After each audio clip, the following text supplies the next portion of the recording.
Welcome to கோன்பர் Siva's படம். And இன்றைக்கி நம்ம என்ன படத்தோட ரிவ்யூ பார்க்க போகிறோம் அப்படின்னா, டீசல். நம்ம ஹரிஷ் கல்யாண் நடிச்சிருக்கிற டீசல் படத்தோட ரிவ்யூ தான் பார்க்க போகிறோம். இந்த நம்ம தீபாவளிக்கு பார்த்திங்க அப்படின்னா 3 படம் வந்துச்சு. Dude, bison and diesel. இந்த 3தோட கிளாஷில் பார்த்திங்க அப்படின்னா ஏற்கனவே நம்ம படத்தோட டியூடோட படத்தோட ரிவ்யூ பார்த்துருப்பீங்கன்னு நினைக்கிறேன். இப்போ வந்து பார்த்திங்கன்னா டீசல் பார்த்திங்க அப்படின்னா நம்ம ஹரிஷ் கல்யாண் நடிச்சிருக்காரு. அப்புறம் பார்த்திங்க அப்படின்னா இதில் நம்ம ஹீரோயின் பார்த்திங்கன்னா அத்துலியா நடிச்சிருக்காங்க. அப்புறம் பார்த்திங்கன்னா நிறைய கேரக்டர்ஸ் இதில் இருக்குது. ஃபார் எக்ஸாம்பிள் சாய்குமார் நடிச்சிருக்காங்க. அப்புறம் பார்த்திங்க அப்படின்னா நம்ம கருணாசனா நடிச்சிருக்கிறாங்க. இது எல்லாமே இவங்களோட பெஸ்ட்டு அவங்க ஆக்டிங் போட்டிருக்காங்கன்னு தான் சொல்லணும். இது என்ன படம் பேர் டீசல். இது என்ன படத்தோட கரு அப்படின்னா, மீனவர்கள் இவங்க நம்ம ஹரிஷ் கல்யாண் அப்புறம் அவங்கலாம் பார்த்திங்கன்னா நம்ம மீனவர்கள் மாதிரி அந்த சமுதாயத்தில் இருக்கிறவங்க. அவங்க அந்த இதில் இருக்கிறவங்க மீனவர்கள் அவங்கெல்லாம் அந்த இதில் பார்த்திங்கன்னா நம்ம கடற்கரை ஒட்டி ஒரு பெரிய பைப்லைன் போடுவாங்க கவர்மெண்ட்டில் வந்து. அதில் வந்து இந்த க்ரூட் ஆயில் வந்து விடுற மாதிரி அது வந்து நம்ம ஹரிஷ் கல்யாண் அவங்க கூட இருக்கிற அந்த ஜனங்களுக்குலாம் பார்த்திங்கன்னா போய் மீன் பிடிச்சிட்டு வர்றதுக்கு ரொம்ப கஷ்டமாக இருக்கும் அந்த பெரிய பைப் லைனால். அதில் வந்து எப்படி வந்து அந்த அந்த க்ரூட் ஆயிலிருந்து எப்படி வந்து ஃபியூவல் தனியாக டீசல் தனியாக எடுத்து பிரித்து எப்படி வந்து இல்லீகலாக வெளியே சேல் பண்ணுறாங்க அப்படிங்கிறதா கதை ஆல் ஓவர் இந்த இந்தியா. அப்புறம் இந்த படத்தில் வந்து க்ரூட் ஆயில் மாஃபியா வந்து நல்லாவே காட்டியிருக்குன்னு சொல்லலாம். இந்த படத்தில் ஆயில் வந்து எங்கெங்கே எடுக்குது, எப்படி வந்து வெளியே இல்லீகலாக மூவ் ஆகுது, யார் வந்து இங்கே வந்து உடந்தையாக இருக்கிறாங்க, இதுக்கு வந்து இந்த சிண்டிகேட் வந்து எப்படி வந்து ஒர்க் ஆகுதுன்னு சொல்லிட்டு சிண்டிகேட் முறையில் இந்த படத்தில் வந்து கரெக்டாக எடுத்துருக்காங்கன்னு தான் சொல்லணும். அப்புறம் பார்த்திங்கன்னா மெயினான ரோல் பார்த்திங்க அப்படின்னா சாய்குமார் மனோகரன் நடிச்சிருக்காங்க. அவங்களோட இந்த படமே கதையை ஆரம்பிக்குது. அவங்க பார்த்திங்க அப்படின்னா அவங்களோட ஜனத்துக்கு பார்த்திங்கன்னா மீனவர்கள் கடற்கரை விட்டுருக்க ஜனத்துக்கு பார்த்திங்கன்னா அவங்க அந்த மாதிரி இல்லீகலாக எடுத்து ஹரிஷ் கல்யாண் அவங்க அப்பா வர்றாங்க. அந்த இல்லீகலாக எடுத்து அவங்களோட மக்களுக்கு உதவி பண்ணணும்னு நினைக்கிறவங்க. இன்னொருத்தர் பார்த்திங்க அப்படின்னா அந்த இல்லீகலே எடுத்து திருப்பி வந்து அவங்களுக்கே கிடைக்காம பண்ணி மற்ற நாட்டுக்கு விற்கிறது. அந்த மாதிரி வந்து இன்னொருத்தர் பண்ணிகிட்ருப்பார். அவர் தான் நம்ம விவேக் பிரசன்னா. அவரும் வந்து நல்ல ஒரு ஆக்டிங், நல்ல ஒரு ஆன்டகனிஸ்ட், நல்ல ஒரு ரோல் பண்ணியிருக்காங்கன்னு சொல்லலாம். இந்த படத்தில் பாட்டு பார்த்திங்கன்னா நல்லாவே தெரியும். நங்கூரமாக இறங்குறேன் அந்த பாட்டு வந்து ரொம்பவே ஹிட் ஆச்சு. அப்புறம் 2-3 சாங்ஸ் இருக்குது. அது கொஞ்சம் ஓகே பார்க்குற மாதிரி தான் இருக்குது.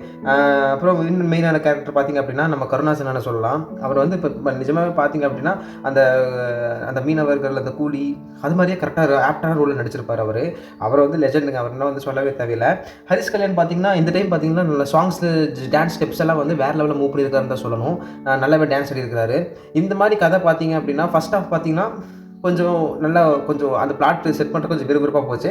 செகண்ட் ஹாஃப் வந்து லைட்டாக ஸ்லோ டவுன் ஆன மாதிரி இருந்தது. அது செகண்ட் ஹாஃப் பார்த்திங்க அப்படின்னா ஹரிஷ் கல்யாண் பார்த்திங்கன்னா ஒரு ஹைட் அவுட்டில் இருப்பார். அந்த ஹைட் அவுட்டில் பார்த்திங்க அப்படின்னா கொஞ்சம் வந்து லைட்டாக ஸ்லோ ஆகிற மாதிரி இருக்கும். கடைசியில் அந்த ஒரு மெயின் கேரக்டர் சாகும்போது பார்த்திங்க அப்படின்னா திருப்பி கொஞ்சம் சூடு பிடிச்சி அப்படியே கொஞ்சம் எலவேட் ஆகி கொஞ்சம் மேலே வர மாதிரி தான் இருக்கும்.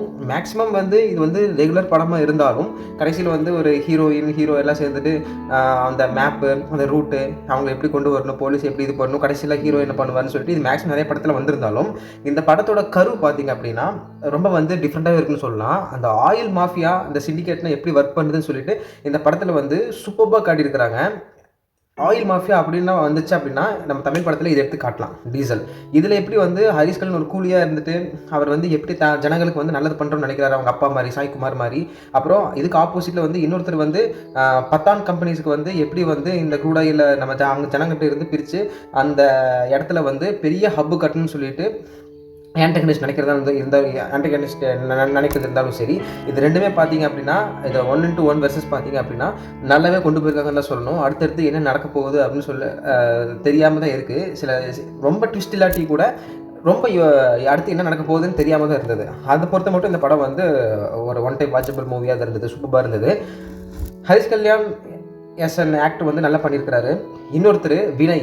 இப்போ நான் சொல்கிறேன் அப்படின்னா ஆன்டகனிஸ்ட் அப்படின்னா அவர் ஆன்டகனிஸ்ட்டாக வந்து கடைசியில் வந்து நல்லவராக மாறிடுவார். இதில் மெயின் ஆன்டகனிஸ்ட்டை பார்த்திங்கன்னா பாலமுருகன் கேரக்டர் வந்து விவேக் பிரசன்னா தான். வினயோட கேரக்டர் பார்த்திங்க அப்படின்னா ஒரு போலீஸ் கேரக்டர் வந்து அவங்க ஒய்ஃப் வந்து அனன்யா கூட நல்லாவே நடிச்சிருப்பாங்க. அவங்க போலீஸ் அவங்களோட இந்த மாஃபியா இந்த சிண்டிகேட் கூட அவங்க போலீஸோட ஒர்க் ஆகட்டும், அந்த ஒர்க்குனால எங்கள் ஃபேமிலியை வந்து விட்டுட்டு டைம் ஸ்பெண்ட் பண்ணாமல் அனன்யாவோட எமோஷனல் கண்டென்ட் ஆகட்டும், ரெண்டுமே வந்து கரெக்டாக வினய் வந்து கரெக்டாக பொருந்தி போயிருக்காருன்னு தான் சொல்லணும். அவரோட ஹைட்டுக்கு வந்து கரெக்டாக வந்து போலீஸ் கேரக்டர் வந்து மேக்ஸிமம் இதாகிடும், நல்லா செட் ஆகிரும். அப்புறம் வேறு என்னங்க, அப்புறம் வந்து காளி வெங்கட் இருக்கிறாரு. அவர்னா வந்து அந்த மக்களோட அவங்களோட இதில் மக்களோட வருவாங்க. அப்புறம் ரமேஷ் திலக் அவரும் வந்து பார்த்தீங்க அப்படின்னா, அவரும் வந்து ஒரு எமோஷனல் கண்டென்ட்டாக வருவார்.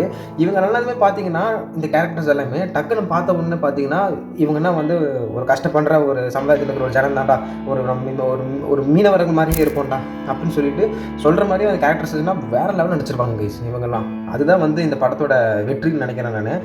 நல்லாவே பண்ணியிருப்பாங்க. Shanmugam Muthusamy sir direction. அப்புறம் produced by Devarajulu, Markandeyan, S P Shankar, Kishore. நல்ல ஒரு ப்ரொடியூசர், நல்ல செலவும் பண்ணியிருக்காங்க.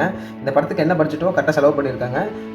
இன்னொன்று என்னென்னா, இந்த ஆயில் மாஃபியா, அப்புறம் வந்து இந்த ஆயில் சிண்டிகேட்ஸ் எல்லாம் வந்து எப்படி ஒர்க் ஆகுறது காட்டுறதுக்கு வந்து நிறைய வந்து ஸ்கெட்ச் பண்ணி எழுதியிருக்கிறாரு இந்த சண்முகம் முத்துசாமி சார். அப்புறம் பார்த்தீங்கன்னா சினிமாட்டோகிராஃபி எம்எஸ் பிரபு, ரிச்சர்ட் எம் நாதன். சினிமாட்டோகிராஃபி சூப்பராக இருக்குது. அப்புறம் மியூசிக் பை திபுனினன் தாமஸ். மியூசிக் வந்து அவ்வளவோ வந்து பிஜிஎம் வந்து ஒரு அந்த லெவலுக்கு இல்லாட்டி கூட அந்த கண்டென்ட்டுக்கு வந்து ஓரியன்டாக இருந்து பிஜிஎம் இருந்தது. 2-3 சாங் சூப்பராக இருந்தது. பிஜிஎம் வந்து ஓகேன்னு சொல்லலாம். ஸோ டீசல், இதுதான் டீசல் படத்தோட ஒரு ஒரு ஒரு சின்ன ஒரு ரிவ்யூ. ரொம்ப ஸ்பாயில் பண்ண விரும்பலை. படத்தை போய் நேரில் பாருங்கள். இன்னொன்று, ஒரு சின்ன ஒரு ஆபாச காட்சியோ அதெல்லாம் வந்து எதுவும் இல்லாமல் இந்த படம் இருக்குது. ஸோ அதுக்கே வந்து பெரிய ஒரு ஹாட்ஸ் ஆஃப். சின்ன பசங்களாம் போய் கண்டிப்பாக பார்க்கலாம். இதை பார்க்க நமக்கு ஒரு நாலேஜும் கெயின் பண்ணலாம். நம்ம ஃபன்னாகவும் இருக்கலாம், ஒரு நாலேஜும் கெயின் பண்ணலாம். கண்டிப்பாக போய் பாருங்கள். Diesel, one good oil mafia and syndicate film in Tamil film. Okay, next video sandhikalam. Until it's bye from Quad This Padam. Bye, stay happy and stay healthy. Bye.